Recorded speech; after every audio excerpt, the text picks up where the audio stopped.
Welcome to episode 2 of the Business and Culture Cast. Today, we continue the discussion about China.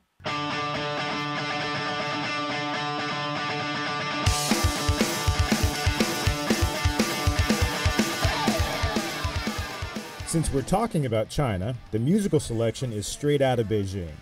The band is Brain Failure, and the song is City Junk.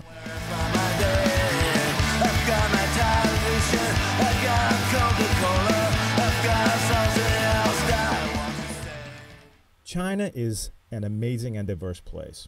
On your next business trip, you'll have more choices of things to do than any one person can experience in a lifetime, and the music scene is just one of them. And by the way, if things go well when you're visiting business partners in China, you'll find yourself out on the town with them, and they are going to want to see what you're made of. So why not show them that you're more than just a suit and tie, and you know how to have a good time. I've got my own feeling like, I've got my own flavor, and no Coca-Cola. I've got my own way, I'm on my own trip. In the city, in the house, in the city, in the house. Today's show focuses on actionable items for any person wanting to do business in China. Not only do we cover some practical do's and don'ts, but we also get into a bit of strategy. For example, we discuss the importance of hierarchy in Chinese companies, how to identify the key people, and how to work within their structure. We visit the all-important topic of building relationships in China. And if there is one thing to never forget, it is that business is personal and relationships really matter over there. We go into detail about business lunches and dinners, and we wrap it all up by talking about how to evaluate where we stand with our Chinese partners following a business trip. I think you'll find that my guest Lawrence Lowe does a great job of itemizing the steps that will build a strong foundation for success. But before I introduce Lawrence, today's show is brought to you by Libertad Apparel. Full disclosure, this is my company, and I'm building it from scratch. From time to time, I'll mention my entrepreneurial experiences in the interviews in order to offer real-life examples and as a way to elicit strategies and tips from the guests that are based on current marketplace realities. So, what is Libertad Apparel? It's clothing for today's global class. We're not stuck in our offices anymore. We need high performance combined with elevated style. If you really want to connect with your business partners overseas, make an impression. It's all natural fiber that keeps you looking dignified and fresh on those long plane rides and in changing climates. So if you don't want to look like you live in a cubicle, but you don't want outdoor or sports gear either, then follow along as I create this company and bring the concept to life. You can get more details at libertadapparel.com, and if you go there, you can read the story of the roots of the idea, which trace back to a train ride in Myanmar, or Burma, in the summer of 2004. Now on with the show. My guest, Lawrence Lowe, is the founder of LHY Etiquette Consultancy in Shanghai. Companies from all over the world have sought his training in things like the art of cross-cultural understanding, business etiquette, social etiquette, localization and sensitivity, table manners, and wine appreciation. Mr. Lowe is frequently featured on Shanghai television and contributes regularly to newspapers and magazines. And if you visit businessandculturecast.com, I've included links to some articles he's written for CNN Online. When you go there, you'll also get his food and drink recommendations for your next trip. Since he's a food and wine critic as well, you can bet he's got good taste. That's it for the intro. So, without further ado, my interview with Lawrence Lowe.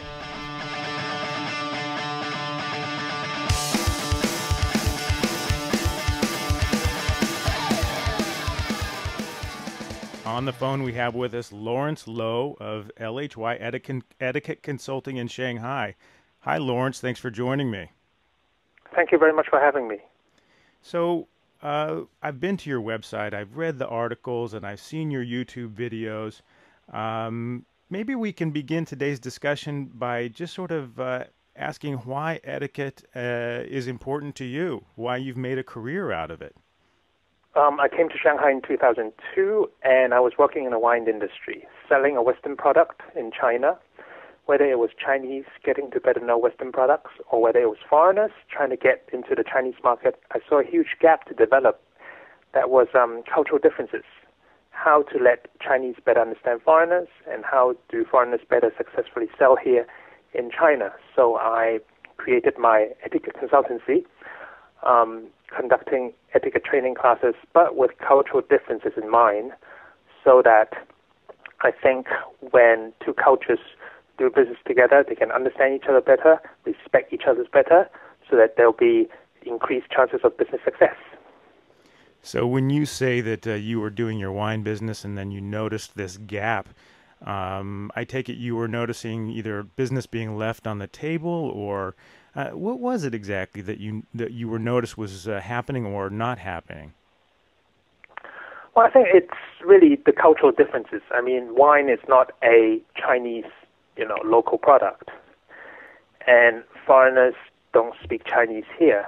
So whether it was trying to understand each other or whether it was just the product differences, nobody seemed to understand each other, and that was obviously 10 years ago. Now it's much better. So I decided to open up this etiquette consultancy, try to bridge the gap between the two cultures. Okay. Well, in one of the articles that is published on your website, you mentioned, sort of in regard to this misunderstanding each other, that really the biggest mistake when somebody comes to China is that two things. They don't take the time to build relationships, which I sort of take as learning to understand one another. And then the other part of that was not understanding the hierarchy of the company of your Chinese counterpart. We hear a lot about building relationships, and I do want to talk about that, but perhaps you can really enlighten the listener as to what hierarchy means in China, how to identify it, and then what we should do to work with it. Hierarchy, that's actually very much ingrained in Oriental culture. Obviously with Confucius, I remember studying Confucius, and there was a quote translated directly into English. It says, there's the emperor and the people. The emperor is like the wind, and the people are like the grass. So when the wind blows, the grass will bend. So there's a strict hierarchical structure, whether it is in business or whether it's in family. So, for example, especially in state-owned enterprise, I'm not talking about international corporations. In state-owned enterprises, there are strict hierarchical rules, and so you have different levels of hierarchy that may take a long time to build relationship, to find the right person, to find the right authority. So doing business in China, it's not that straightforward because it will take time, it will take patience, first of all, to find out these areas of concentration where you need to start building that relationship. Obviously, with international companies that have international standards, the hierarchical structure is pretty much flat or flatter than normal. For example, in a state-owned enterprise, if the boss is not around, nothing works. Because, for example, in a state-owned enterprise, the company chop, it's usually got by the boss, because the company chop, it's like a company signature. So it's carefully guarded in order to avoid any abuse. So it is usually when the boss tells you what to do, then you follow the orders, just like as I said with the Confucius quote.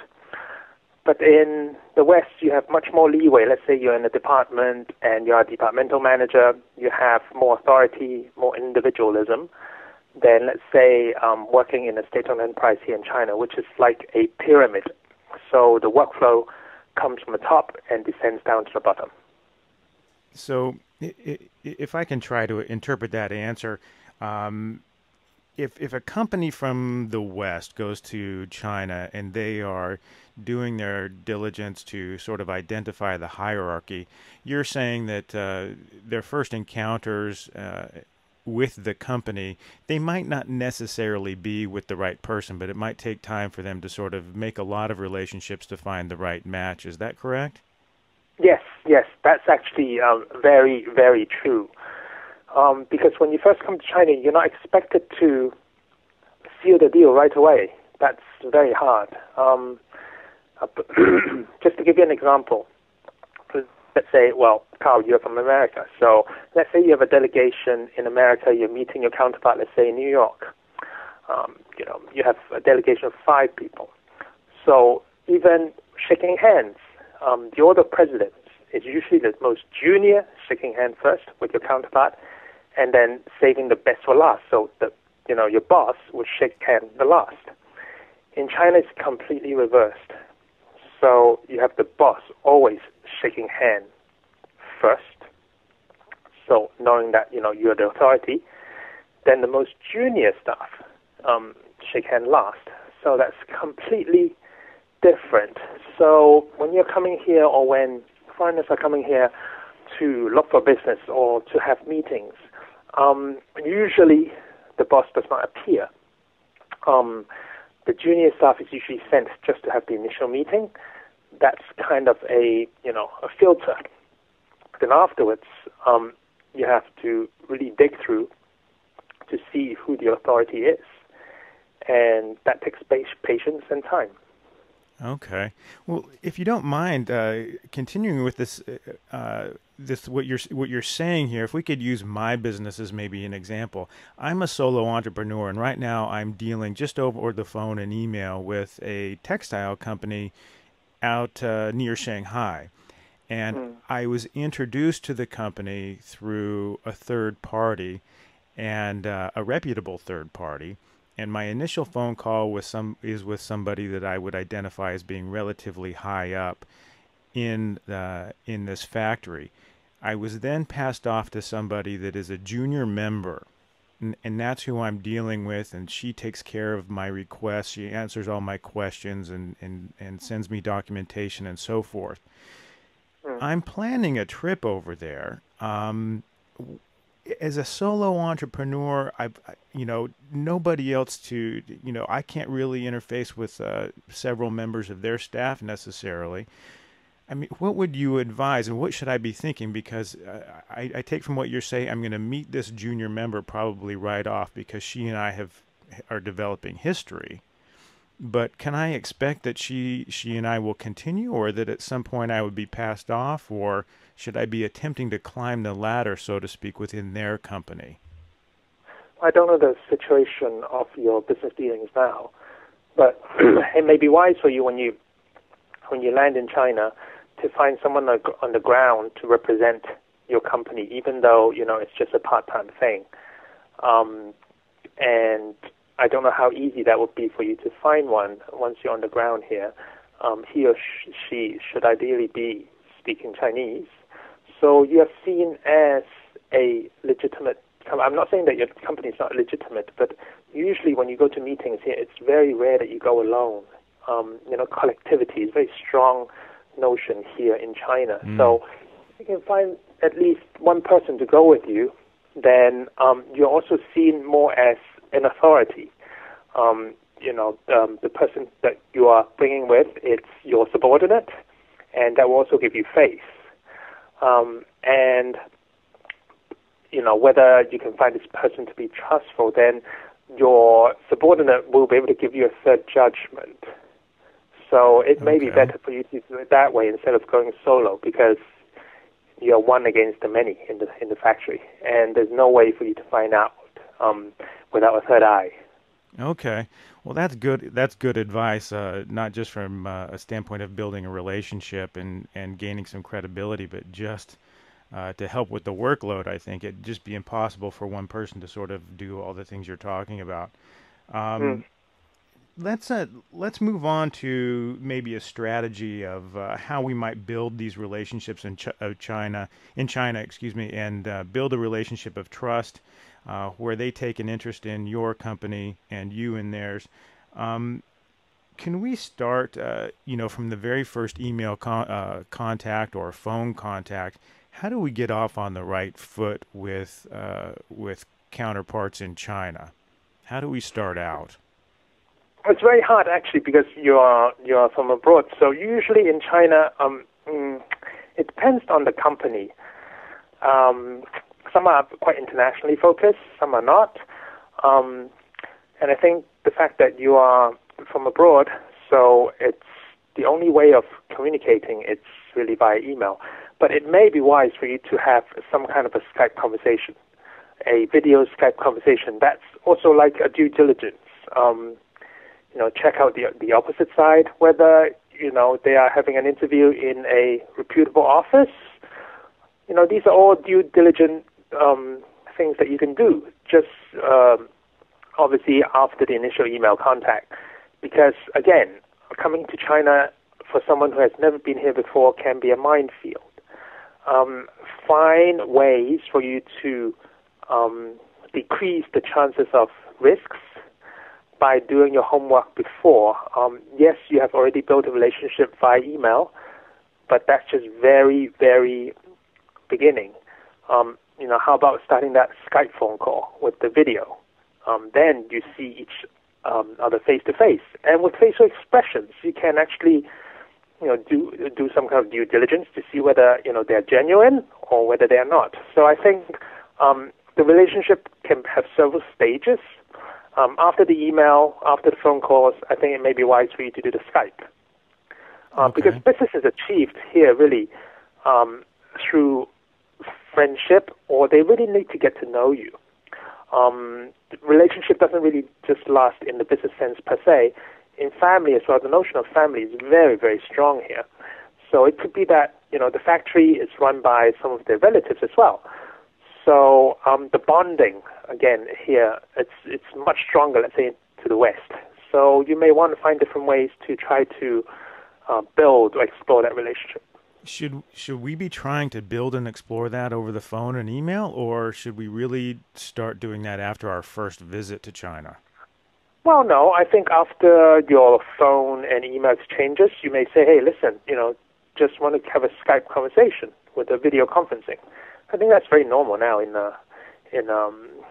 China using Skype. I mean, tomorrow I'm having a Skype conversation with England, so I think, those are the ways to go, just to facilitate the relationship, Okay, well, let's skip forward to the first meeting. And I think this is when people talk about etiquette and they share their stories, perhaps hopefully humorous stories of etiquette faux pas, I think a lot of them come from the first meeting or the first lunch or dinner when they go to a foreign country. Can you, speaking of China specifically, sort of walk us through some do's and don'ts of the first time that we land in China and we're going to our business partners' offices? What do we do? Shaking hands, eye contact, the whole thing. I think even before that, as I said, you may want to have a Chinese counterpart to help you when you first come to China. I mean, in Shanghai, it's a pretty international city. You can get by in English. Once you're outside Shanghai, that's the real China. And, English is not spoken. It's very hard to find taxis, maybe. How do you get there on time? How are you supposed to dress? I think you have to understand that in a factory, people may be dressed more casually than others. And if you are dressed really proper, you stand out. Yes, you give them respect, but they may find it uneasy. They may find, they may feel a way of distance by the way that you dress and they dress. So, all these questions, I think, it depends on how well you are engaged or your relationship with the factory staff that you've been talking to. Ask all these questions before you actually arrive at the meeting. I don't know where the meeting is going to take place, but it may be in the factory, and you may want to be, just dressed a little bit more relaxed than usual. And again, bringing your Chinese counterpart shows face that you are a genuine company and not just a one-man show. It will give you a little bit more credibility. So all these appearance in the West may seem trivial, but appearance, these kind of appearance details do matter in the first-time meeting. I'm guessing, generally speaking, when we talk about appearance, that maybe err on the side of being conservative. Is that correct?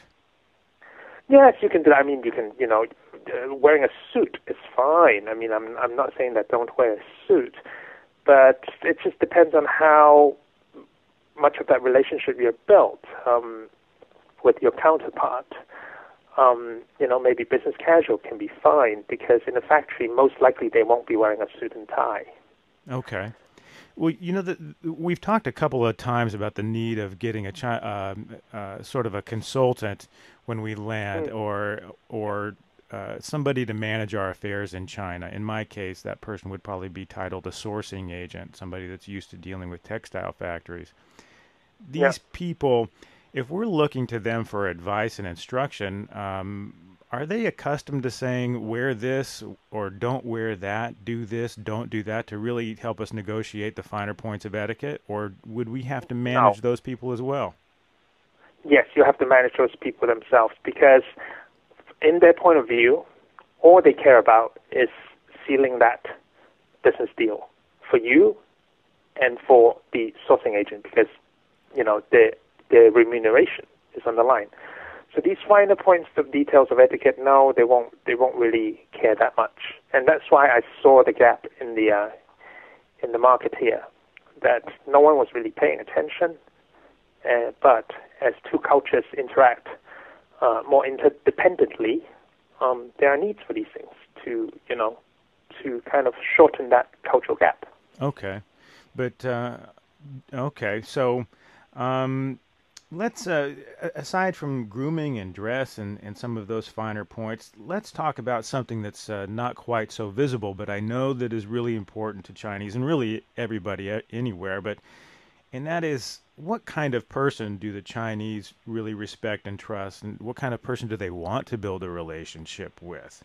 And Yeah, go that is a ahead. very broad question, and I can't really answer that, with just one sentence. But as I said before, the family relationship and the respect for the elder, that's quite important in Chinese culture. So if you're a young kid going to a company, most likely you will not meet the boss because they'll think that you're too young. The older you are, the more respect you'll get because that's seen as having more experience. But again, I think character is a very intangible thing to explain, in a podcast. It's really through experience. When you come to, I've been in China for 10 years, and I've seen a lot of different situations. But for the Westerners or the foreigners that are coming to China for the first time, it's really a way of finding a way. There are no standards. There's no such thing as yes or no, or black or white. There's a lot of gray areas that you just have to learn on the job. So with this, what kind of person does the Chinese respect? I think it's a very general point, and I can't really pinpoint that in one or two sentences. It's like doing business anywhere, really. The more relationship dealings you have with your counterpart, I think the more trustful you find, or mistrust you see. Okay. Well, let's move on to after the meeting is over in the boardroom and the tour of the factory's been taken, we might find ourselves at a business lunch or a business dinner. I imagine that the evaluation of each other has continued through all of that, and now we'll go to the dinner table. What are some of the points of etiquette when sharing a meal that we should be aware of? Yeah, most likely if your counterpart is inviting you to a meal, it will be most likely 99.9% will be a Chinese meal, because they'll feel comfortable. They will not feel out of place. Because if they're taking you to a Western restaurant, which is very unlikely in outside of Shanghai, they'll feel out of place because they don't know how to order the menu. So it will most likely be a Chinese restaurant. So they know what they're doing. They know what to order. Most likely it's going to be in a private room where you can talk more about business. Again, this is, I think, to give them face, because most likely it will be in a restaurant where they will have some kind of relationship. They may know the boss. So these are all, very trivial for the Westerners or for the foreigners. But again, these all give your counterpart face, and that's important in doing business. Okay. Well, can we expect that when we sit down to the dinner table that they'll be ordering for us, or will they be asking us what kind of food that we like? Well, I mean, it's just polite, I think, if to ask if you have any dietary requirements. But in a Chinese meal, there are so many dishes that cover so many kinds of ingredients. You can just pick and choose. If you don't like the dish, you can just say no. You pass on. So All the dishes that's not impolite then. No, no, no, no. It's all the dishes will be put in the middle of the table on a lazy Susan. So if you don't eat it, then you just say no. But don't eat so fast. Always leave something on your dish that shows that you're not too hungry. Because whenever you eat and you clear your dish very quickly, your counterpart might think that you're very hungry, and then they'll pile food on you nonstop. I also think that I read somewhere that if you clean your plate or your bowl, it could make a host feel like he's losing face because he's not provided enough for you. Yes, is that exactly. true? That's true as well. But usually in nowadays, in a Chinese meal, there are so many dishes anyway, so you will not feel hungry. If we could sort of do an aside here, I know we're focused on going to China and being entertained in China, but what can some companies in the West that are hosting a Chinese delegation in their country, how can they make the Chinese feel more comfortable at a meal or something like that? How do you entertain the Chinese? Yes, that's actually a very good question.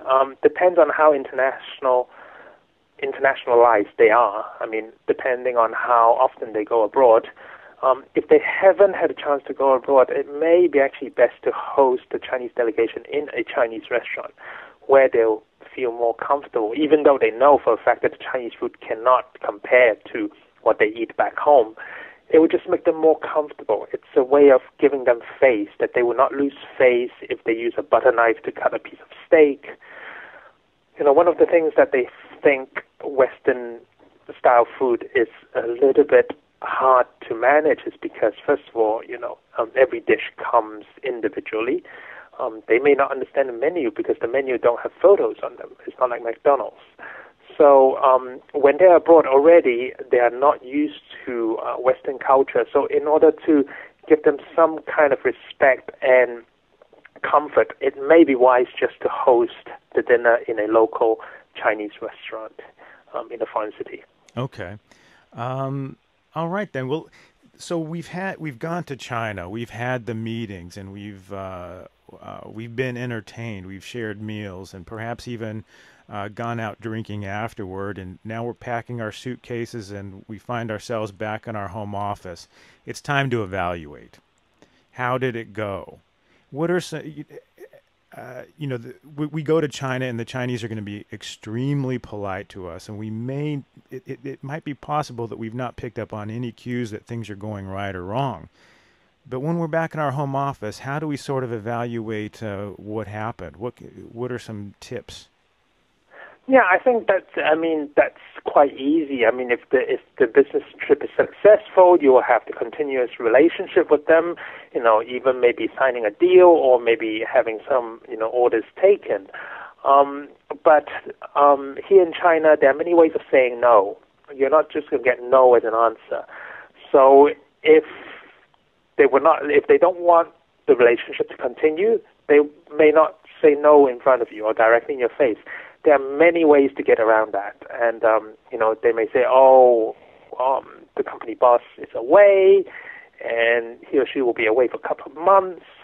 Or it may be that your contact staff is sick.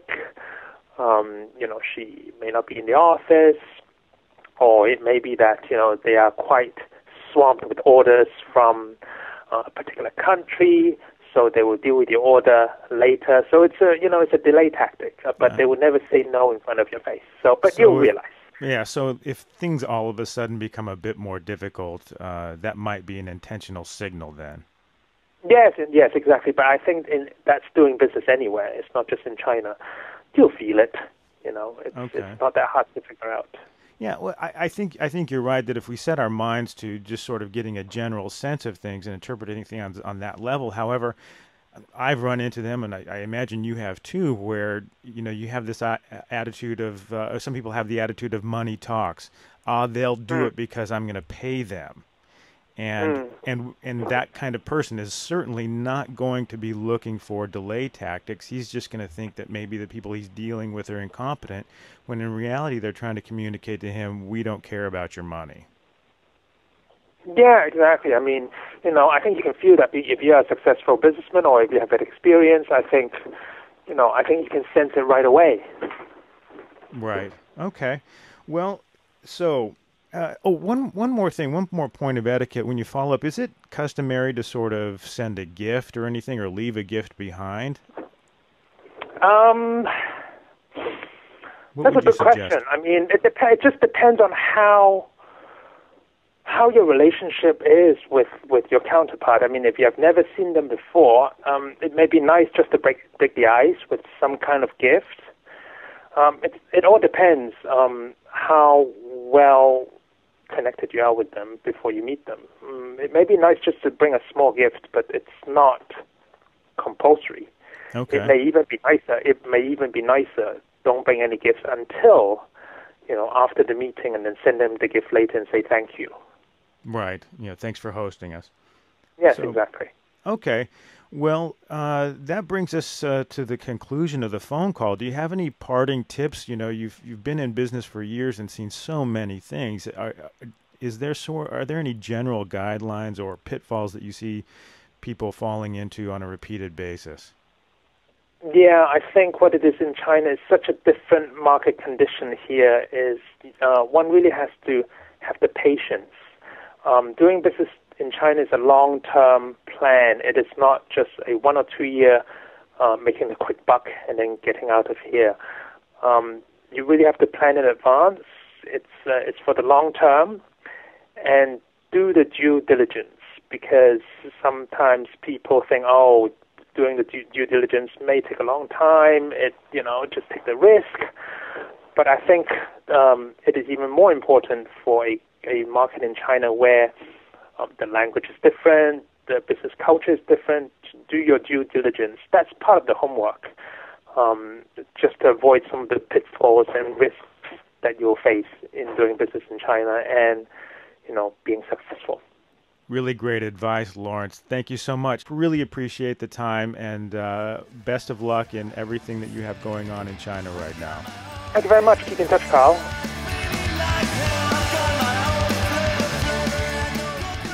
That's it, gang. How did it go? I'd love to hear your feedback over at businessandculturecast.com. Many thanks to Lawrence for taking the time to share with the show. And if you're headed to China and feel like you could use some customized training, connect with Lawrence via his website, lhyconsulting.com. Don't forget to check out Lawrence's food and wine recommendations at the show website exclusively for the show's listeners. And finally, if you liked what you heard today and you want to be notified when we publish our next episode, subscribe via the method of your choice or sign up for the mailing list and we'll deliver it right to your inbox. Thanks for listening and safe travels.